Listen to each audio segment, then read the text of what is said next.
I would like to give you a contact warning that this program references suicide and self-harm, and we encourage you to reach out to your regular support if this causes distress. Welcome, listeners, to another episode of Vogliamoci Bene, here on Radio Italiana 531, and I'm Mario Corena. For our guests, Vogliamoci Bene means being kind to oneself or loving oneself. This week, we have a special episode as we are promoting borderline personality disorder, which is BPD, and it's BPD Awareness Week, which is from October 1 to 7. Today we are so privileged to have with us Rita Brown, President of the Australian BPD Foundation Limited, and Natasha Swingler, Lived Experience Director, or commonly known as Tash. Welcome to you both. Thanks, Mario. It's great to be here. Morning, Mario. Lovely to be here. Thank you, Rita. Thank you, Tash. So both from Victoria, and so as I said, we're very privileged to get them on the show. And so BPD, it's as we are here in this Awareness Week, it's really wanting to promote what BPD is all about. So what better way to start the program by saying, what is BPD, and obviously, does a diagnosis of BPD mean you have a broken or flawed personality? Over to you, Rita. Okay, thanks, Mario. So the answer to the second part of the question is absolutely not. So it's really unfortunate that diagnostic labels such as BPD, borderline personality disorder, often provide a seriously inaccurate and completely inappropriate way to describe a person's experiences. The label here is being used to represent a group of people who struggle with interpersonal and intrapersonal relationships, i.e. with others and with themselves. So each individual's experiences of BPD is unique. They often describe experiencing intense and very painful emotions that can suddenly be overwhelming. This may result in others having an impression that the person has a fear of abandonment, including a fear of being left alone or isolated. They describe a difficulty in maintaining stable and meaningful relationships, a fragile sense of self. They may describe feeling empty, disconnected, and not real at times, a constant feeling of emptiness or a lack of purpose. Often what appears to others to be impulsive behaviours, and also self-harming and or suicidal behaviours as a way to try and manage what is often unbearable distress. People with BPD often also describe their life as feeling chaotic, as though it has just become a series of crises. Right. Yeah, gee. It's, as I said, it's one of those things that we don't, it's not really advertised out there that much, but, it's become more and more prevalent. And I know, like here in South Australia, we do have BPD Co. So the other question is, should it be renamed as a trauma disorder then, Rita, or? Oh, that's a very topical question, Mario. And there are many people advocating for renaming BPD to either a complex post-traumatic stress disorder or complex trauma disorder. So the reality is that research shows us that whilst approximately 2/3 of people with BPD have experienced trauma during childhood, it does not cause BPD. And when you compare the symptoms of BPD versus complex trauma, there are similarities and there's also some quite marked differences.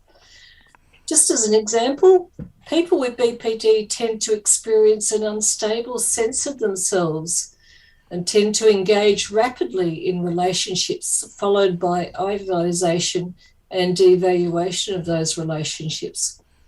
On the other hand, for people with complex trauma, they tend to have severe but stable negative sense of themselves and tend to avoid and have difficulty in maintaining relationships. And the reality is that many will receive both diagnoses and possibly also have other coexisting mental health issues as well, such as depression, anxiety, substance use, and eating disorders. It that's one of those questions that there seems to be that comorbidity that they have that extra bit that that crosses over, and that's not a simple one size fits all. So Tash, I'll just throw one to you. Do more women than men have BPD? Simply, Mario, no, actually. While diagnoses are typically much more common in women, research shows us that the symptoms and features of BPD are equally present across both men and women. Oh, wow. Because you normally think that more women seem to suffer. Well, as you said, they're more of them, they're diagnosed more, but so obviously men, it's a bit of a myth then that it's that men don't have it as much as women. It certainly is. Oh, wow. So, sure is, Mario. I think there's a lot to be said about the stigma and kind of shame for men in reaching out for mental health treatment and support and care, and how that influences the prevalence of kind of seeking treatment and a diagnosis of BPD.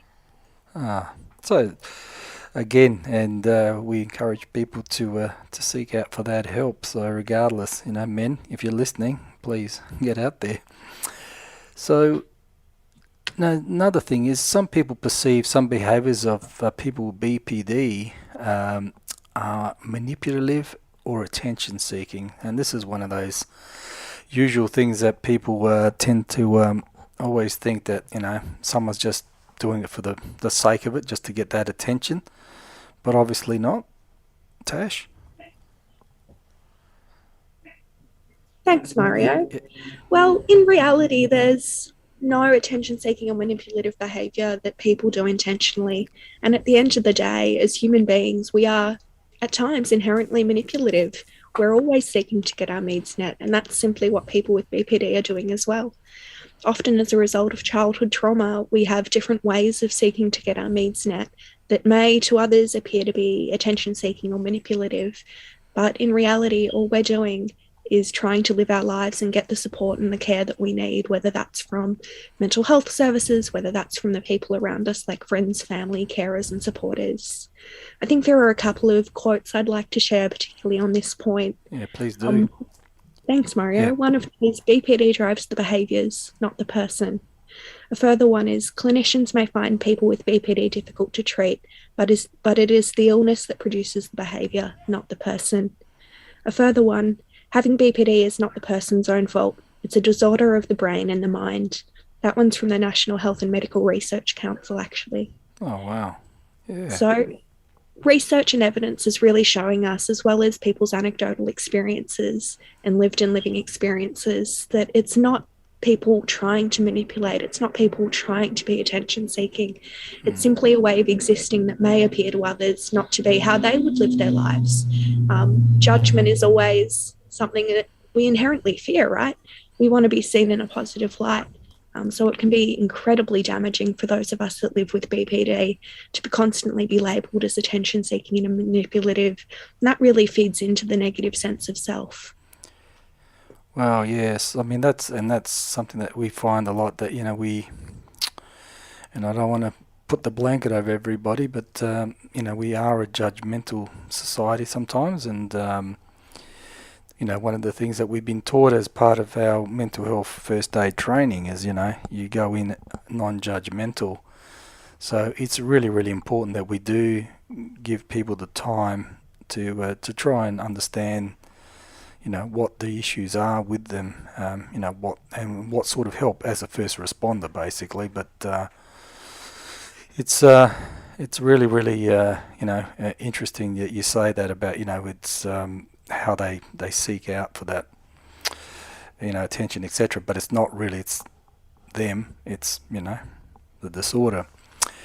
So obviously one of the big topical things that that I know of with BPD, and this is the thing, and I'm really glad that we're here today talking about BPD and promoting it to the public, because I think we need to get the message across, and it's so many times it's actually not understood. It's one of those, oh yeah, it's another label, which unfortunately it isn't, but it's a disorder that we need to obviously handle and actually look at. But one of the things that we really hear, well, one of the things I know of is basically that people do self-harm. So Tash, if you can just elaborate a little bit on that, about why do people self-harm that have borderline personality disorder? Of course, Mario. Self-harm is a really kind of complex experience, and something I have lived and living experience with, as well as BPD. So I guess from my lens, having used self-harm as a way to cope, it was something that kind of regulated. It helped me feel something else besides the distress that I was feeling. The kind of awful pain was something that I could put into a physical expression. It was something that kind of grounded me. It kind of brought me back into my body. So I was feeling the world around me, not just the distress, but it was also something that showed on my body and made my body look as ugly to my perception and damaged as I felt on the inside. And from a realistic perspective, absolutely, it doesn't seem ugly. It's not something to be ashamed of. But in the state I was in, where my mind was at, was so painful, so dark, that self-harming was a way to express how awful that was. It was something I constantly hid. Didn't matter if it was 42 degrees in the summer, I was in long pants and long sleeves. And that was the fear of being called manipulative or an attention seeker. But it really helped in so many ways. And when you haven't received treatment or care that shows you different ways of coping, different ways of avoiding and responding in ways other than self-harm, you can't think of anything else. Now I know that there are kind of many different ways I can approach things, whether that's holding an ice cube, whether it's going outside and getting some physical activity in, whether it's running and running and running until I'm sore, but I've done no damage to myself. Experiences of self-harm are so varied and so different across everyone. It might be the reasons I've just shared. It might be something completely different.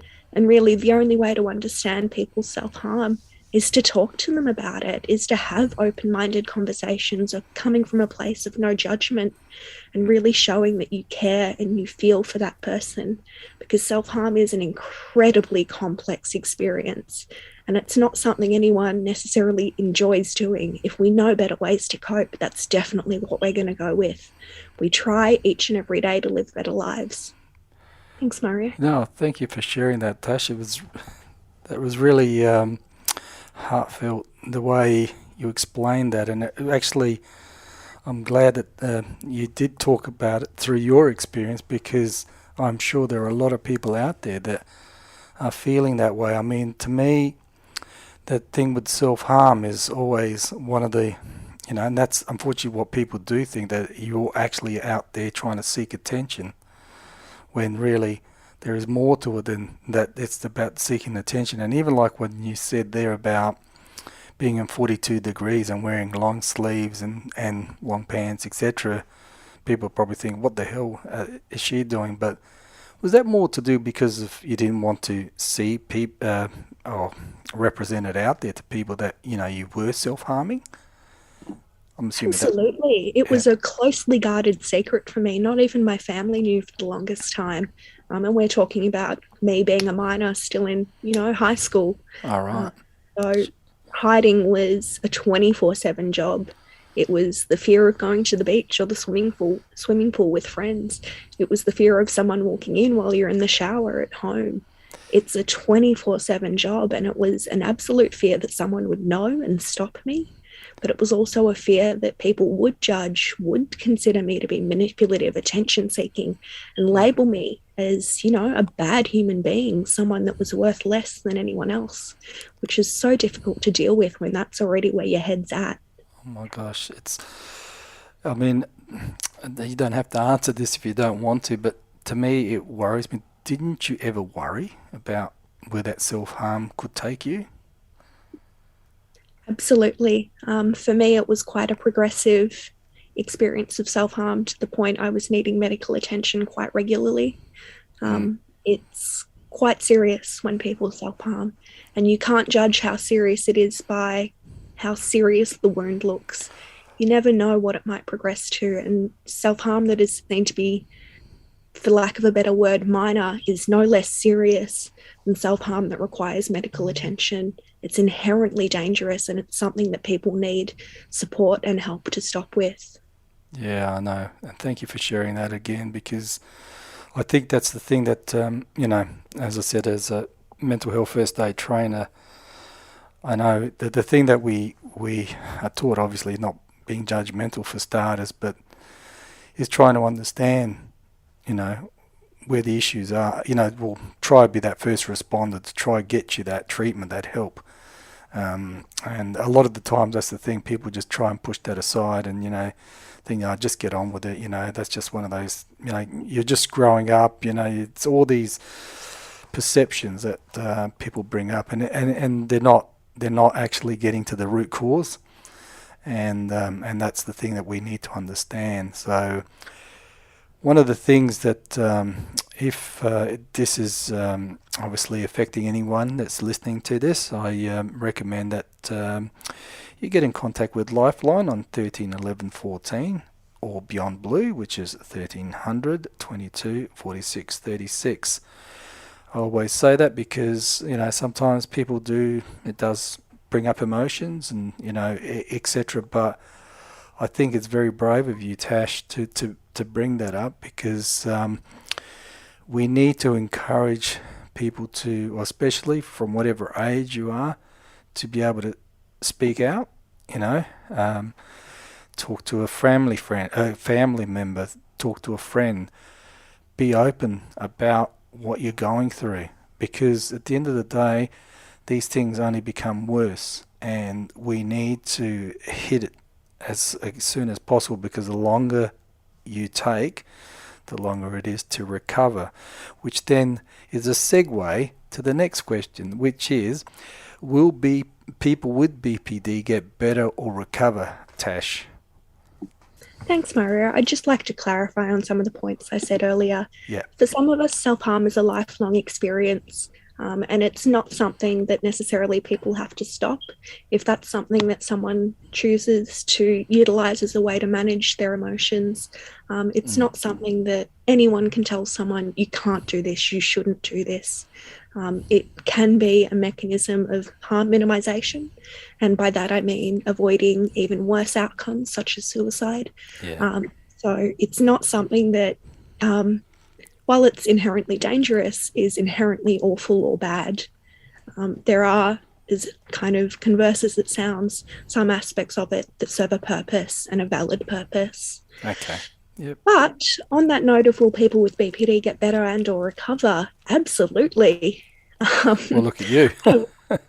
It's very promising. It's one of those diagnoses that, while it sounds awful and horrible, actually has a lot of promise in it.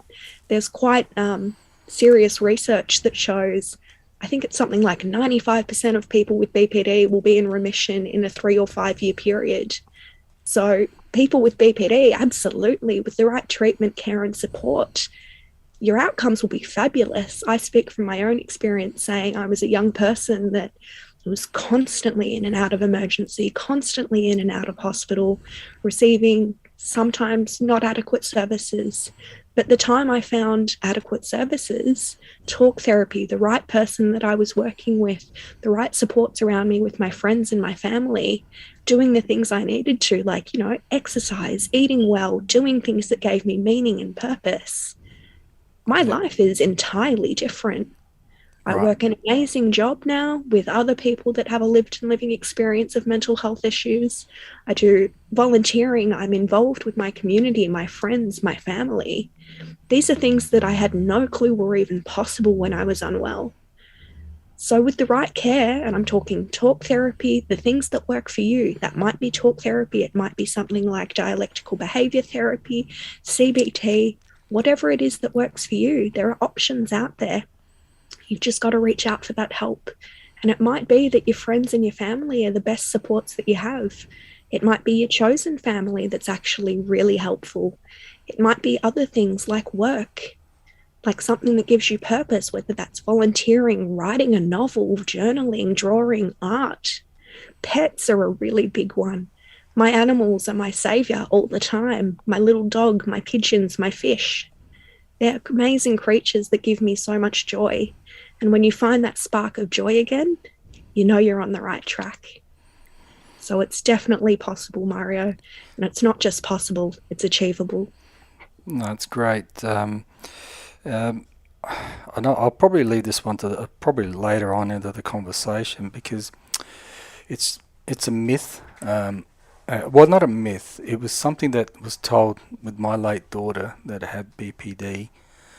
That basically they were saying here that 80% recover, whereas 20% don't. Now I don't understand what that all meant, and of course that's why we're here today. We're trying to dispel a lot of these myths, etc., about the recovery, etc. But I didn't know what they were talking about back then. They said that there was that 20% out there that would not recover, but don't know if that's true or not. And again, hopefully I shouldn't have put you on the spot here, but it's one of those things that obviously by what you're saying is, if you're getting the right help, it will, should get better. Absolutely, Mario. Yeah. And statistics like that, unfortunately, do no benefit to those of us that experience BPD. Exactly. Hearing that 20% of us won't recover, that makes it sound like we're that part of the 20%. Yeah. When the services out there are adequate, when the services are doing what they should be doing and not seeing us as bad and inherently awful human beings, which unfortunately sometimes does occur, when there's no stigma or minimal stigma, the outcomes are real. Yeah. I'm a living example of that. Yeah, no, that's why it's refreshing to hear this, because back then when I was told, it painted a really dark picture, for us as well. So anyway, thank you so much for going through that. And so I'm going to throw one over to you, Rita. One, if you wanted to say anything about that, or the second part of it is, what can family and friends and supporters do to help these people going through BPD? Thanks, Mario. I'd actually like to put that one over to Tash a little bit first. So what does she, as someone experiencing BPD, feel that her friends, family can do that is really helpful for her? Thanks, Rita. One of the key things is just listening to me. It might be listening to complete nonsense about how I feel, quite empty or distressed about something, or it might be something about, work. And how much I'm really enjoying something and feeding into that joy and that experience with me. It might be just sitting with me and my pets and appreciating how lovely that is. I think with my friends, it's really sharing experiences of mental health and mental illness, because at the end of the day, we all have experiences with mental health, whether that's positive or negative. So sharing that lived and living experience is quite important to me, really. Knowing that I'm not just the only one going through this. From a family lens, it's really just knowing you're there, knowing you care. You may not understand it all. You may not need to understand it all, really. But if I know that you care, I know that you love me, I know that you're there for me when things get good or when things don't get good, that's a really important part, just to be able to draw on people's support, people's care. My family is incredibly helpful for me now, but it took them a long time to understand where I was coming from, the experiences I was having. And I think it's also appreciating the toll that can take on a family and how difficult it is for them to kind of come to grasps with things that are hard for the person experiencing it to even understand, let alone an observer. What do you think, Rita? Yeah, look, I think that's really great, and you're touching on a couple of things that I'm going to mention. But so look, there's a lot of common experiences shows that shared by those that are in a significant relationship with someone with BPD, and there are many differences. Each family unit, each individual's got their own experiences of BPD, and they've got their own language to describe this. So just some really general ideas that I can just put here for improving the ways of relating to people with BPD is to learn about BPDs. Things like this podcast and learning about BPD can help us to better understand the person's experiences and some of the dynamics that are happening in this relationship. And it can help us to maintain a little bit of a sense of, a balance of ourselves versus the person we're supporting. I think it's important to have a little bit of an understanding of the role of self-harm, suicide that Tash mentioned earlier, to realise that whilst we need to be responsive to any sort of medical harm, shall I say, the most important thing is actually to try and understand the person's emotions. So to respond to the distress and try and we're all human, I acknowledge that, but try and moderate your response rather than from a panic response to one of calm and compassion. I think an important part too is to encourage in these situations when things are calm to come up with a little bit of plan for what is helpful, maybe unhelpful for the person, and to encourage some self-agency for them to actually be reaching out for support if they feel that they need some support, and that you will be the conduit for that. There's a part to do with acceptance, and that can be really hard when and I'm speaking as a mum here, when you see your child doing something that just doesn't make sense to you, and we think we know all the answers. It just seems so logical to us. And the reality is that emotional wounds cannot be healed with logic. And usually that person is seeking some form of connection. So just coming up with simple solutions often can be very negating and actually increase that person's sense of shame. Another powerful skill is to validate the person's experiences, and that's to acknowledge that the person or their feelings, opinions are true and valid for them. It's often about hearing the feelings that lie unexpressed behind the words and sometimes the behaviours. I think we mentioned this briefly before, avoiding blame and judgment. And look, when we're feeling incredibly stressed, it's surprisingly easy to misinterpret someone else's actions, to jump to conclusions. I think we do it all the time, and assume that the other is doing something with the intent of hurting or upsetting us in some way. The reality is that we can't exactly know why another person has behaved, and we each read situations, events through our individual lens of understanding. And yet this can be hard, and I acknowledge this can be hard to do, yet it makes a huge difference and helps to promote effective communication. So, Tash, I believe you'd like to make a comment on that. Yeah, Rita, I think one of the most critical things that I actually forgot to mention, so apologies, was holding the hope for me. When I can't hold the hope myself, holding the hope for me that things will change, that things will shift, and that life won't always be this difficult and this hard is really critical. When I can't hold the hope, I need someone around me to express that there is a chance for a better future out there. So holding the hope is so important. And I need to see that you're holding the hope. I need to see that this is going to change. This won't be the rest of my life. So please hold the hope. If you're experiencing this out there, it does change. So please do hold the hope. Thanks, Rita. Thanks, Tash. You've actually preempted me on one there. Did the hope. Yes. So some boundaries. So look, that's a term that's often misrepresented. So I'm talking here about an acknowledgement of what I, in my case as a parent, can or can't do and what I will or won't tolerate. So it's very much about myself. It's not putting limits on another person. It's just what I'll accept. Yeah. And it's it often involves considerable fear and anxiety. And yet people with BPD often describe how supportive boundaries can be for them.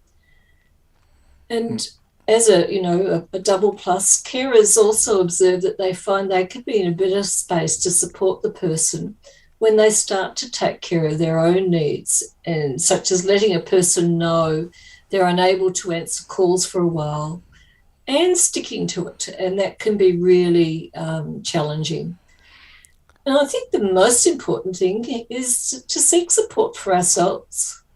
So just like that pre-flight safety video we see before takeoff in planes, we need to put on our own oxygen mask first before we help others. Yep. And I know that self-care can feel selfish. I'd like to add a little bit of an added statement onto that.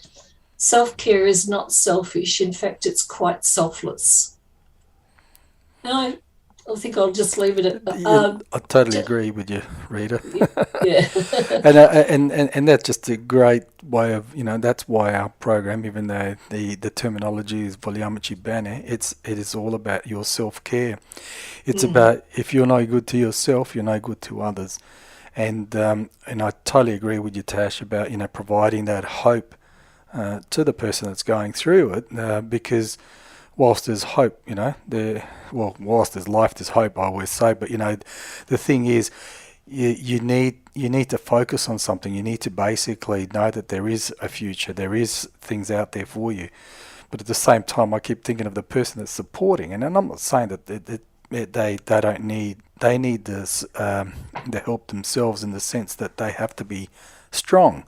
So that, like Rita was just saying there, and I use that analogy as well about the flight. So you've got to put your mask on first to be good for anybody else, because otherwise, if you try and help them first, you're gonna go. So it's so important, and it's one of those things that we need to come back to, understanding ourselves and how we help others. And it's a two-way thing. It's but it's if it's done right. And then look, at the end of the day, we have to be the strong ones, that if we're the person supporting, but we do need our time, we need something to regenerate us as well.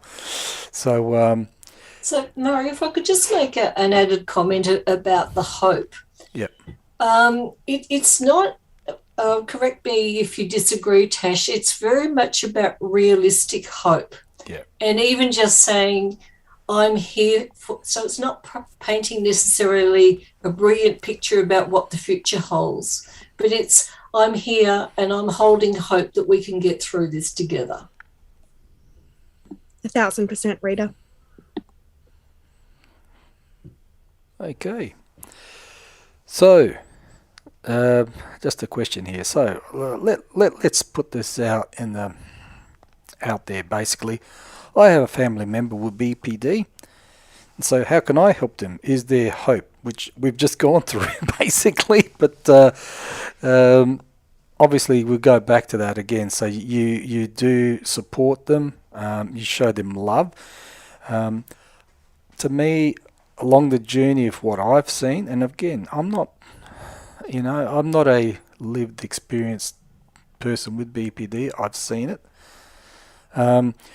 The way I represent it, the way that I've seen, it's like a comorbidity of, from eating disorder to going to BPD, etc. But to me, at that time of being a single parent as well, it was that I was walking on eggshells. I had to be really, really careful of what I would say, how I would act. And again, going back to Rita's point about being a parent, it was you do have to have that discipline as well, because you got to have the boundaries, and you just can't not have them, because otherwise, it doesn't become sensible. So again, I think I'm just rephrasing or paraphrasing what you've been saying, but as I said, to me, I always say it's like walking on eggshells, making sure that you don't, drive them over the edge, etc. So it's very hard, and that's why sometimes we do need that support or loving ourselves again to make sure that we are strong for them. Want to add anything more onto that? Or we've really thrown that one? Okay. I guess, Mario, I just wanted to add a point around being able to hold a balance between stepping in when the person's really unwell, and then when the person is feeling better, handing some of that back to them to encourage some autonomy and also some empowerment. If we're constantly wrapping the person in cotton wool, it may actually make them feel less valuable as a person. And what we're really trying to do is to encourage them that autonomy to be able to lead a life that's meaningful for them.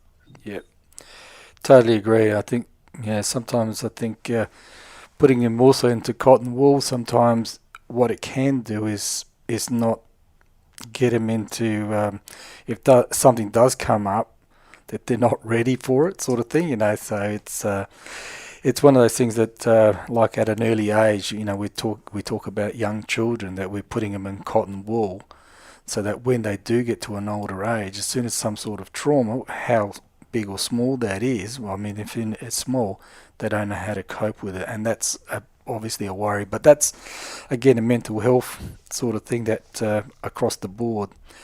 So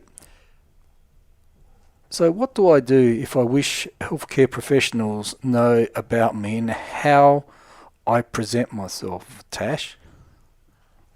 Thanks, Mario. I think this is a really complex one, and one I actually was quite keen to talk about here. There is, unfortunately, a lot of stigma still in the healthcare professions around BPD and people that experience BPD, and that can very much colour experiences between the person with a lived and living experience and the healthcare professional in front of them. But any healthcare professionals listening to this, I'd really like you to know that stigma is palpable. Please do things to unlearn and to challenge that stigma. We're human beings, just the same as you are, in really desperate and difficult places. Compassion goes a long way. Trying to understand our worldview and how things feel is really important. Asking not what's wrong with you, but what happened to me is a really big one. Flipping the script a little bit and understanding that a lot of the things in our lives are what's led us to be here now. Please challenge that stigma. The stigma you hold affects how I see myself, my recovery journey, the way my family, my friends, my carers and supporters feel about myself, what's possible for me, what my future might look like. So if you can treat me with compassion, respect, enable self-determination, autonomy, challenge my behaviours respectfully, teach me better ways to behave. But the way I present is not to you to challenge you. It's not to be difficult on purpose. These experiences are incredibly difficult, incredibly humbling. But what you see on the outside is only one part of it. What's going on in the inside is an incredible amount of turmoil. And when you show me respect, you're much more likely to get it back and not then to see me be combative or difficult. These behaviours don't represent me as a human being, they represent the disorder. So when you see me as a human being going through a really difficult experience, that's where we start to make some progress. Thanks, Mario. Very powerful words, and it's I'm assuming that some of the healthcare professionals that you found have probably not really given you, the time, or have actually really understood you, which is concerning. But I suppose we don't want to throw it off too far off but it seems to me that potentially borderline personality is not really understood that well then by a lot of the professionals. So that's why we've got BPD Awareness Week, Mario. that's correct. That's why we're putting it out there. But That's right. and I just wish that that I just felt for you there, Tash, because I think you're quite right that it's more. I suppose sometimes it goes with like a lot of things that I think lived experience has a big merit in it. It basically, people that have actually gone through it and what you've just explained, like, is enriched us to know that, hey, look, don't, assume things or, go by the textbooks or whatever that someone believes, because it's just, you need to understand the individual and see where they're going to, listen to them, give them the support. And it's one of the things that really worries me a lot of the times with health professionals. And let's not put them all in the same bucket here, right? But we're just putting it out there that potentially it needs to be to be better understood. I think we're talking, it's very serious, BPD, and we shouldn't just be discarding it. It's just like I gave that fact before, which was. As a parent, it struck me hard, and I can just imagine what it does to the individual that's going through it. And you need to be more positive about it, or be looking for, okay, what can we do better? Let's work together, not let me bark the orders out to you, sort of thing. So very, very powerful, and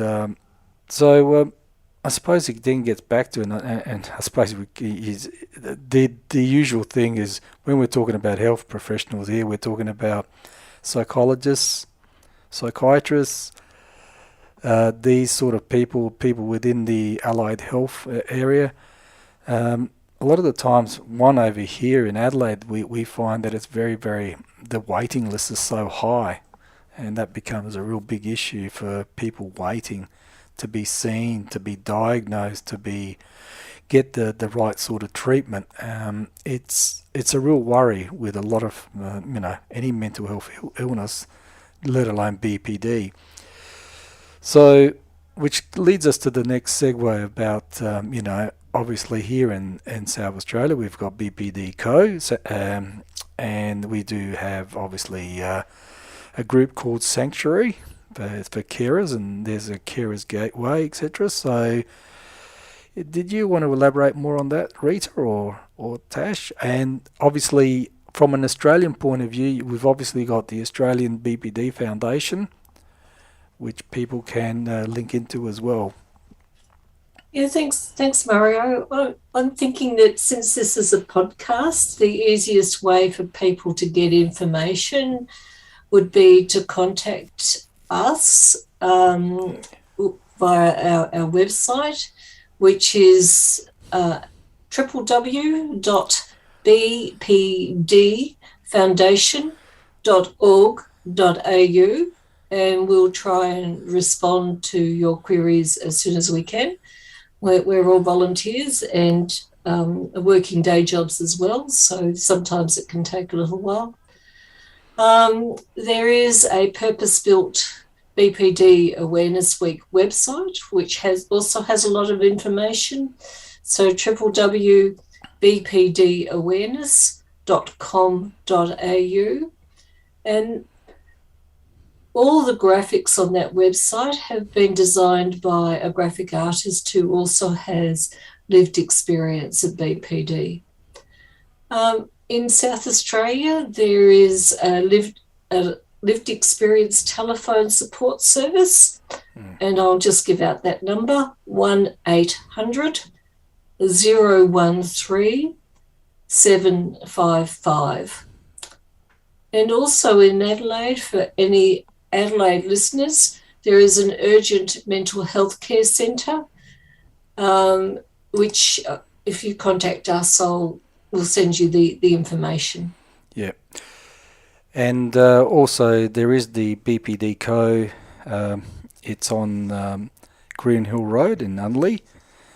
Their telephone number is 08 7425 6500.